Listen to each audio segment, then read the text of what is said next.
Normalmente aconselhamos a poupar para investir.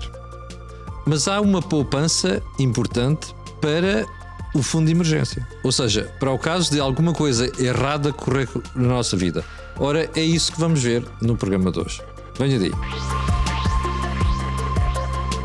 Então seja bem-vindo a mais um Pé de Meia. O Pé de Meia, como Vossa Excelência já sabe, é um programa aqui do canal A Cor do Dinheiro onde nós ensinamos a poupar para investir.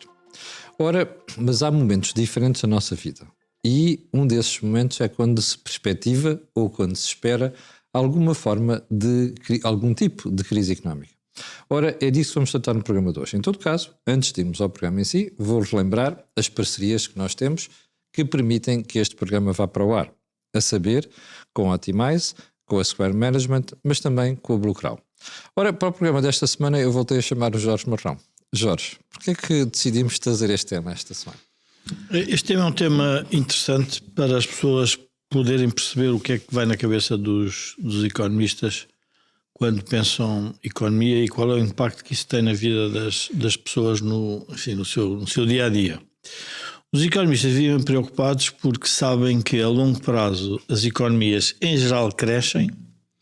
Não é um tema, diria, que se calhar se discute mais é quanto é que poderiam crescer mais, mas a longo prazo crescem sempre. Mas depois há sempre um tema que são os ciclos económicos, os ciclos de depressão e os ciclos de euforia. E a pergunta que normalmente tem que se fazer é como é que as pessoas, as empresas e os Estados estão preparados para esses ciclos. No caso dos Estados é uma coisa que é fácil de perceber. É importante que a dívida pública seja baixa, quer para no momento de crise os Estados poderem se endividar em nome dos cidadãos para poderem ajudar a economia. Nas empresas é exatamente o mesmo. Aquilo que a economia chama, aliás, em finanças públicas, estabilizadores automáticos. É o estabilizador. Agora, a pergunta é como é que as pessoas fazem isso na sua vida pessoal? Sim, mas porquê é que estás preocupado com isso agora? Estás a prever que alguma coisa pode correr mal? Sim, porque o que está a acontecer no mundo é uma grande, se quisermos, alteração do modelo económico prevalecente entre as diversas forças globais. E quando digo forças globais estamos a falar nas grandes potências económicas. O caso da Europa, dos Estados Unidos, da China, e depois podemos pôr alguns outros países, mas no fundo o que se está a passar com a intervenção do Sr. Trump na América é que ele quer reorganizar no fundo a própria forma da América estar na economia mundial. E isso ninguém sabe qual é o resultado. Portanto, ou seja, já tínhamos a Alemanha e a Europa a patinar em termos de crescimento económico. Isto pode agravar ainda mais o cenário. É a tua preocupação. O tema é que nós, quando dizemos patinar, é o crescimento económico não é tão pujante como no passado. Nós continuamos a crescer. A América então cresce sempre, não é um problema. Agora, até as empresas e os consumidores e os aforradores ajustarem-se a este novo ciclo, é melhor nós estarmos preparados para uma crise económica. E isso nunca é sempre útil as pessoas perceberem que os ciclos fazem parte da vida. Qualquer pessoa percebe que tem ciclos na vida. Sim, altos e baixos. Altos e baixos. Agora, nós temos uma sociedade, e este tema é interessante trazer-se agora, porquê? Porque nós temos uma sociedade que é toda orientada para o consumo. Sim. Mas isso é uma realidade que nós não devemos negar, porque havia um famoso economista, o Sr. Keynes, que dizia que a longo prazo todos os investimentos que fazemos é sempre para consumir. Pois. Ninguém faz nada a não seja para consumir. A pergunta é, e quando eu não consigo consumir, o que é que eu faço? Pois. E portanto é melhor ter um pé de meia. E, portanto, o tal fundo de emergência. O tal fundo de emergência. Este fundo de emergência é um fundo que normalmente é criado para um período relativamente curto e eu agora gostava também de enquadrar isto do ponto de vista de macroeconomia, que é mais ou menos o seguinte. Os economistas também vivem preocupados com aquilo que se chama o atrito na economia quando há um ciclo de depressão e de euforia. Quanto tempo leva a economia a ajustar? E a pergunta é, são 3 meses, são 6 meses, são 9 meses, são 12, são 18. E portanto, no fundo, se nós pensarmos numa pessoa em concreto, eu perdi o emprego, quanto tempo é que eu volto a encontrar um novo emprego? Sim. E portanto é a pessoa preparar-se para esse período. E a pessoa pode dizer assim: eu acho que em 3 meses resolvo a minha vida, eu acho que em 6 meses resolvo a minha vida, eu acho que em 9 meses resolvo a minha vida. Então, se é assim, se quer manter mais ou menos o padrão de consumo, sim, ajusta o fundo para esses 3, 6 ou 9 claro, meses. faz o ajustamento e diz: então, ok, vou fazer então o ajustamento para fazer, faça isso. O fundo de emergência não é para a pessoa viver melhor do que estava, é para a pessoa poder continuar a viver com aquilo que é o que nós chamamos uma despesa obrigatória. Sim. E quais são as despesas obrigatórias? Nós já vamos ver Pois. à medida que passamos aqui a informação. Agora, vejam, e é interessante ver, às vezes os portugueses não têm noção, mas como é que os portugueses Qual é a gastam... estrutura de consumo? Quanto é que pesa cada um daqueles itens na nossa... Obviamente isto é para a média dos portugueses e, portanto, isto é um inquérito. Eu não me recordo quantas pessoas foram inquiridas ou responderam, mas o que é interessante ver é que a habitação representa 40% da despesa dos portugueses. Aliás, ali diz habitação, água, eletricidade e combustíveis, mas o que interessa mais é o peso da habitação em si. Pronto, a habitação é brutal. Pois, Depois 39,3. temos os produtos alimentares, portanto, a ida ao supermercado, os transportes, que é fundo, eu tenho que ir trabalhar. Depois gastamos também em restaurantes, depois em coisas para casa, na saúde. Este é um número interessante, porque na saúde nós gastamos 3,8% da despesa privada, mas é importante perceber que uma parte dos nossos impostos está para a saúde. Portanto, nós não pagamos a saúde. Exatamente. E, portanto, senão o número seria muito mais elevado. Seria muito mais elevado. Noutros países em que não há esta, eu diria, não há esta estrutura de distribuição de despesa entre a saúde pública e a privada, era muito diferente. Depois temos a questão de informação e comunicação, os telemóveis, a televisão, Sim. portanto que as pessoas também percebem. E depois temos a questão dos cuidados pessoais, ainda do cabeleireiro, no teu caso não é necessário. Portanto, esse não gastas 3,6, portanto não é uma despesa obrigatória. Depois os seguros, o que gastamos em entretenimento, vamos ao futebol, vamos onde é que a gente... Ao teatro, aos concertos, depois o vestuário e calçado, depois bebidas alcoólicas, serviço de educação. Isto é como os portugueses gastam o seu rendimento, em média. Sim. Portanto, isso é uma média. Portanto, há uns pessoas que vão se rever nisto, claro. Há outros que não se vão rever. Depende se é jovem, se está na idade de trabalho, se está na reforma. Quem tem a casa, por exemplo, paga. Isto obviamente não é um tema.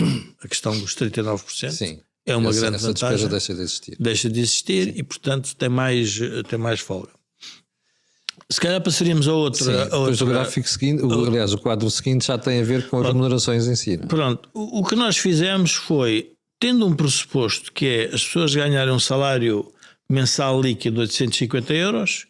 Vezes 14 meses. Vezes 14 meses, no fundo tem um salário de 11.900. Agora vamos ver como é que a pessoa, no fundo, como é que era distribuído se, por acaso, tivéssemos a mesma aplicação do dinheiro que tem a média dos portugueses. Teríamos 386 euros para a habitação, o que as pessoas vão ver não é bem verdade, porque as pessoas pagam mais. Exatamente. Isto é a média. É bom lembrar que neste inquérito estão as pessoas que já têm as casas pagas também. Sim. Portanto, por isso é que o valor também baixa. O valor baixa muito. Sim. E, portanto, em média, mas em média é aquele. Depois a alimentação, o que as pessoas dizem, se calhar gastamos mais, ou teríamos que gastar mais, os transportes, o restaurante. Portanto, no fundo, isto é uma forma de explicar como é que, aplicando a média dos portugueses, como é que nós iríamos distribuir os nossos 850 euros por mês, que no fundo são 990 se fizermos a 14 meses. Na prática nós recebemos 14, mas só vivemos 12. Portanto, esse faz diferença. Agora, é muito importante perceber quando se quer criar um fundo para fazer face a uma quebra de rendimento, que é eu perder o emprego, haver qualquer situação excepcional, ou a empresa dizer, neste momento nós se calhar vamos ter que fazer aqui um layoff, vamos pôr umas pessoas de parte e, portanto, não vamos pagar o salário por inteiro. É importante perceber, para constituir o fundo, as pessoas têm que decidir o que é que são despesas obrigatórias e o que é que são despesas discricionárias. Sim. As obrigatórias é aquelas que nós não podemos fugir diretamente. Agora, discricionária, deixamos de fumar. Pois, ou comer fora. Ou ir num concerto. Pronto, é o que as pessoas fazem. Portanto, nós não precisamos estar a ensinar às pessoas, porque elas percebem isso. Agora, é importante a pessoa, quando olha para o seu rendimento, dizer, está bem, o que é que eu na prática não posso deixar de fazer? Sim. Jorge, e ajudava muito que as pessoas tivessem uma nota, tivessem notado aquilo que são a estrutura de despesas, não é? Que para Sim, mais ou menos. com alguma, Sim, as pessoas isso são. O que é custos fixos, mais ou menos as pessoas sabem. O que é variável é que não controlam tanto. Pois. Eu tive um colega que era completamente louco por números e ele era capaz de me dizer quanto é que gastava em cafés. Ele apontava tudo. Era um tipo altamente. A minha avó também fazia, nunca deu. Aliás, ele depois foi trabalhar nas finanças e, portanto, aquilo é um tipo relativamente perigoso para nós contribuintes, porque ele ia ao detalhe, portanto, ia atrás de tudo. E ele dizia-me: então, quanto é que gastaste este mês em tabaco? Ele era capaz de me dizer, ou em cafés, ou em roupa. E ali aquilo tudo anotado. No fundo, é as pessoas terem um bocadinho essa sensibilidade, se quisermos. Sim. O quadro seguinte. O quadro seguinte. Este quadro tem muitos números, mas vamos tentar simplificar. O cenário que se fez foi: se eu continuar a manter a despesa de 100%, ou seja, no fundo as pessoas ganham um salário para ter comodidades. Uhum. E a comodidade, no fundo, é a despesa que fazem. Se eu disser que quero manter, no período em que, por exemplo, não tenho salário, um fundo para manter as mesmas despesas a 3 meses, a 6 e a 9, no caso de uma pessoa que ganha os tais 991 por mês, ele teria que ter um fundo para 3 meses de 2.975 euros. Fundo, a pessoa teria que ter de parte. Sim. 2.975, e com os 2.975 ele podia estar 3 meses e mantinha tudo como estava. Se for a 6 meses, são 5.960, se for a 9, são 8.925. Isto depois são múltiplos, não é muito complicado. Nada disto está feito com a pessoa ter aplicado o dinheiro, não. Claro. É uma coisa completamente à parte. Ou seja, isto é só para financiar o consumo e aquelas despesas, caso a pessoa caia numa situação de perda de emprego. Perda de rendimento. Porquê? Ou porque está doente e, portanto, fez um acordo ou pediu uma licença. Uma pessoa que diz: eu agora vou estudar qualquer coisa e apetece-me estar 3 meses sem fazer nada. Pois. Então tenho um fundo. Claro. E nesse fundo eu faço a gestão disso, dessa minha vida. Isto era a 100%. No cenário, este cenário 1. Ou seja, se eu tivesse todo o dinheiro que eu acho necessário para manter as mesmas despesas. Agora, é interessante ver que se eu mudar um bocadinho a minha ideia de ser assim, bom, eu só quero, por exemplo, metade no cenário 3 é Sim. mantendo quase todas as despesas obrigatórias, que as despesas obrigatórias que eu pus foi basicamente a habitação, a alimentação, coisas que as pessoas acham, os transportes. O transporte pode ser se estiver desempregado, não gasta se calhar tanto em transportes. Qual é que seria o fundo? E reparem, a pessoa passa de 2.975 para 2.700. Não é muito, mas ainda é alguma coisa. De 5.950 para 5.414. No caso de 9 meses, de 8.925 para 8.120. Portanto, eu diria que uma pessoa prudente deveria poupar, ter um fundo entre 2.975 e 8.121. Sim. É escolher. Jorge, isto é, este caso de 50% pode ser para as pessoas que, apesar de tudo, vão ter um subsídio de desemprego, cujo valor até fica próximo do salário. Claro, isso acresce. Sim. Portanto, isso é outra dimensão. Exato. O que nós estamos a falar é em coisas extraordinárias em que ele não tem acesso ao rendimento. Sim. No fundo é o caso mais extremo. Claro. Não é que não haja políticas para que isso que o proteja. Mas, por exemplo, o facto de ter um fundo para... E quando o subsídio de desemprego termina e eu ainda não consegui encontrar emprego, então se calhar fica com mais 3, 6 ou 9 meses para poder continuar à procura de emprego. As pessoas que estão por dentro destas matérias vão dizer assim: mas depois há o subsídio social de desemprego, como é que é? Mas não se esqueça que depois os valores vão baixando drasticamente. Portanto, isto que o Jorge está a dizer faz todo o sentido. Portanto, no fundo, isto são sociedades que aceitam que a vida também é um risco. Sim. E que participam nesse risco. Nós somos uma sociedade, por razões históricas, e nós já falámos muito nisso nas conversas que temos noutros programas, são sociedades em que os políticos aparecem a dizer que nós resolvemos tudo. e depois a gente chega à conclusão que não resolvem tudo porque as pessoas sentem na pele quando a crise económica aparece. Sim. E é importante as pessoas lembrarem-se que nós já tivemos isso e não foi há muito tempo. Nós tivemos isso quando foi a crise da Troika, quando foi a bancarrota que o senhor José Sócrates nos trouxe, que o engenheiro Sócrates nos trouxe, e portanto nessa altura houve muitas pessoas que passaram por este tipo de problemas. E foram pessoas, empresas e o próprio Estado. Exatamente. E o melhor exemplo disso foi o Estado teve que ir pedir dinheiro aos credores. É importante perceber que as pessoas, naquele momento em que estão mais fragilizadas, se forem ao pé do banco, se calhar o banco não lhes vai emprestar o dinheiro para fazer face a essas despesas. Porquê? Porque já está numa situação precária e, portanto, o banco, como tem que proteger depósitos, é muito mais cuidadoso. Uma coisa é o banco fazer isto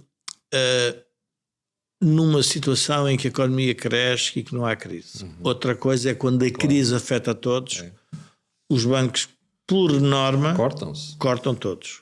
E, portanto, toda a gente fica na mesma situação. E nos casos em que não cortam, Jorge, cobra taxas de juros muito elevada. No fundo, quem sofre menos, ou seja, com uma crise económica, em geral quase toda a gente sofre, porque é uma crise económica generalizada e, portanto, quando diz, não, os ricos continuam ricos, mas aquilo que estava a riqueza deles a crescer começa a cair drasticamente. Lembras, por exemplo, o que é que aconteceu às empresas de distribuição na crise de 2008 e 2011? Depois o que é que aconteceu às empresas de construção civil? O que é que aconteceu aos trabalhadores da construção civil? O que é que aconteceu aos enfermeiros que tiveram que sair porque também não tinham no Estado, não tinham no Estado um lugar de apoio? Vejam também o que aconteceu aos professores. Portanto, tudo isto, o fundo de emergência, é exatamente para crises. E nós temos que lembrar que estas crises têm uma duração. Portanto, pode ser 3 meses, pode ser 6, pode ser 9. Em geral, o tempo. E isso é uma das coisas que... Um dos aspectos que os economistas estudam é tentar perceber quais são as economias que mais rapidamente recuperam de uma crise. São as que são, em geral, mais flexíveis. O caso português é um bom caso. Portugal tem boas características nisso. Porque nós passamos por cima de uma série de limitações e aceitamos coisas que normalmente não aceitamos. Nomeadamente no caso dos salários, redução de salários, por exemplo. Somos muito mais rápidos. Sim. E na crise, por exemplo, de 2008, para as pessoas perceberem, houve quem defendesse que o facto de nós termos leis do trabalho relativamente rígidas até ajudou a proteger, no fundo, esta quebra de rendimento. Mas o que aconteceu é que quem foi para o desemprego levou muito mais tempo a encontrar emprego. Se não houvesse... E sobretudo os desempregados de longa duração. Pronto. Esse é um problema. A economia, por exemplo, a economia americana é o oposto. Como é uma economia que é pouco assente no Estado nesse sentido, é uma economia que as pessoas aceitam rapidamente a flutuação de rendimento. E a reação é muito rápida. É muito rápida. Jorge, mas depois temos ainda nos quadros seguintes, temos aqui o valor da poupança mensal para fazer o fundo, não é? Qual o valor da poupança mensal? As pessoas, isto é a poupança por 990 euros. Sim.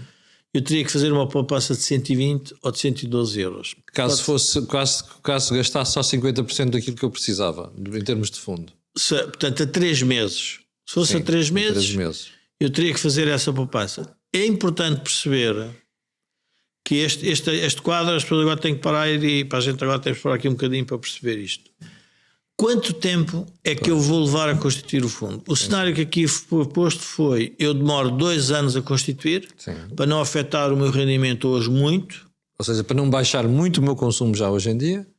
Ou posso demorar 3. Se quiser fazer a 6 anos, por exemplo, uma conta rápida, se fosse a 6 anos, em vez de gastar 82 euros por mês, ou em vez de poupar 82 euros por mês, pouparia para aí 41. Pois.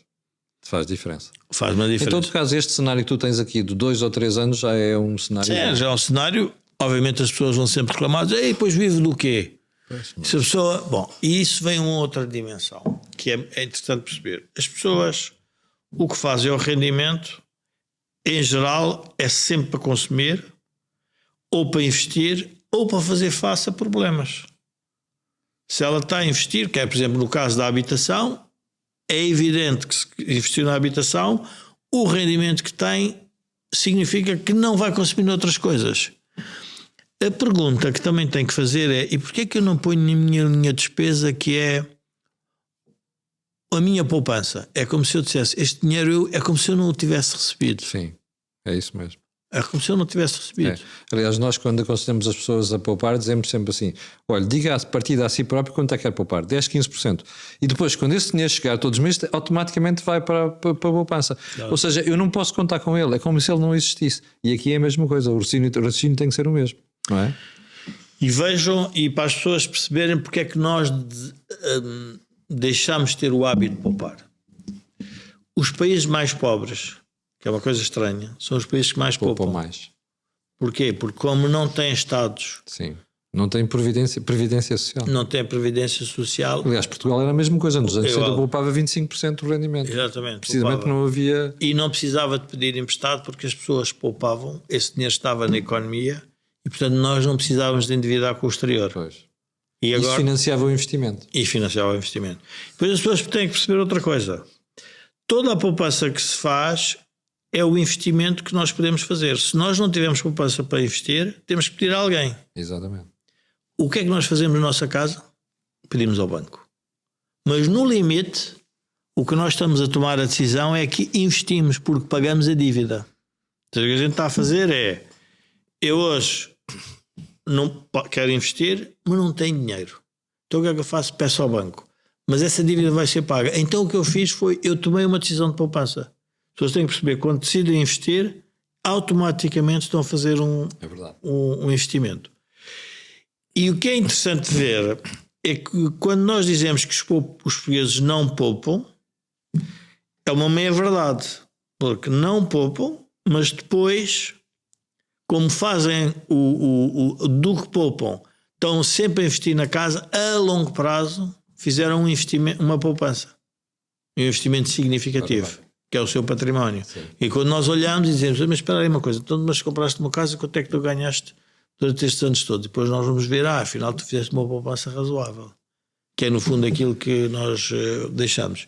Em termos percentuais, para as pessoas terem uma noção, por exemplo, pode ir de 8% a 13% a 3 meses. Caso faça constitua o fundo em 2 anos ou em 3. Em 3.